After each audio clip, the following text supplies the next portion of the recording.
In this video, we are going to see how we can find the held for review comments on YouTube. So maybe that specific comment contains a spam, or you have turned on the auto filter function that some of the specific comments would be held for review.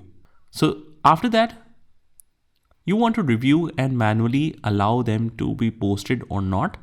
Let's see how we can do this. So what you basically can do is just go to the community section on the left hand side under the YouTube Studio, and from here we have different filters.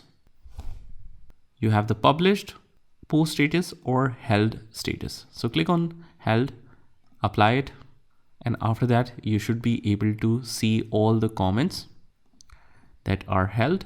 So pretty straightforward process here, guys. I hope you found this video helpful, and if you did, hit the like button and subscribe to our channel, and I will see you in the next one.